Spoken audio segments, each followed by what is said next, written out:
নমস্কার সবাইকে। সবাই কেমন আছেন? আমরা খুব ভালো আছি। আজকে বিকেল থেকে আমি ব্লগটা চালু করলাম, সারাদিনে সময় করে পাইনি। আর আকাশটা দেখুন কি সুন্দর লাগছে, পুজো আসছে তো সামনে। ওই দিকটা আরও ভালো লাগছে। এই কিছুক্ষণ আগেই সূর্যাস্ত হয়ে গেল। আর আমরা এখন ছাদে এসেছি। আর এই দেখুন আমাদের ওপরে সিঁড়ি ঢালা হয়ে গেছে, দোতলার সিঁড়িটা, মানে দোতলার ছাদে ওঠার সিঁড়িটা। এইটা এখনও ঢালা হয়নি, এইটা ঢালা হয়ে গেছে। তো উপর থেকে দেখিয়ে দিই, উপর থেকে এত সুন্দর লাগছে না, দারুণ লাগছে দেখতে। আর দেখুন মাঠে ধানগুলো লাগানো হয়েছিল, কত বড় হয়ে গেছে, চারিদিকটা খুব সুন্দর লাগছে।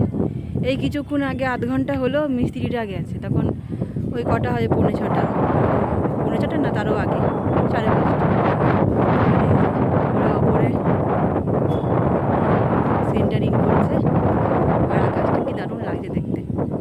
আর এদিকে দেখুন আমাদের এদিকটা একটা ডাইনিং রুমের সেন্টারিংটা হয়ে গেছে, ওইদিকে বাথরুমেরও সেন্টারিং হয়ে গেছে।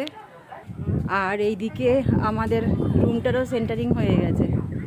এই যে পুজোর আগেই আশা করছি বিশ্বকর্মা পুজোর আগে আমাদের ছাদ ঢালা হয়ে যাবে। আর এগুলো এখনও হয়নি, এগুলো এখনও হবে, এগুলো বাকি আছে। ওদের এখনও 1 সপ্তাহ সময় লাগবে বললো।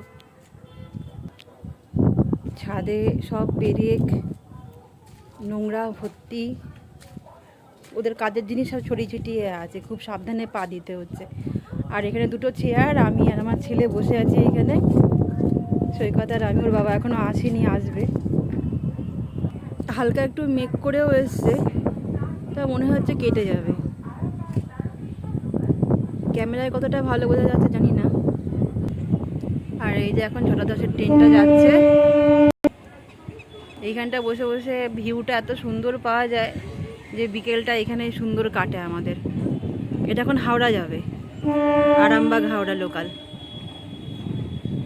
আমিও একটু পরে নিচে যাব, সন্ধ্যে দিয়ে আবার আসবো উপরে, কারণ কোথাও তো যেতে পারি না, এখানটা ভালো লাগে না, তাই ওপরটা এসে বসে থাকি, একটু ভালো লাগে।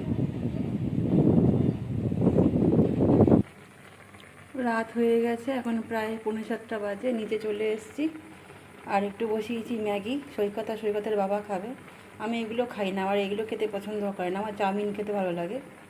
তা ওর বাবা খাবে, আমি খাবো চা। এই যে ম্যাগি করে ওপরে আসলাম, সৈকত এখানে খাচ্ছে। আর না অন্ধকার, আমাদের এই সামনে লাইট পোস্টটা খারাপ হয়ে গেছে, আর এদিকে রেলের লাইটটা জ্বালেনি, সব কালো কালো দেখতে লাগছে। আর এদিকে সৈকতের বাবা খাচ্ছে। আর এই দেখো 6:45 ট্রেনটা চলে যাচ্ছে। আর আমি ভিডিওটা আজকে এন্ড করছি, চারিদিকে অন্ধকার, কি দেখাবো। তোমাদের যদি একটু ভালো লাগে ভিডিওটা, তাহলে অবশ্যই লাইক করো, কমেন্ট করো, আর আমার চ্যানেলটিকে সাবস্ক্রাইব করো। কারণ যা অন্ধকার আমি ভেবেছিলাম দেখাবো, আর রাত্রিবেলা সেরকম কাজকর্ম কিছু নেই। এরপরে সৈকতকে পড়াতে নিয়ে বসবো, তারপরে খাইয়ে ঘুম পাড়িয়ে দেবো, এই তো, আর কিছু কাজকর্ম নেই আমার। তাহলে আজকে এখানেই ব্লগটা শেষ করছি। সবাই খুব ভালো থেকো।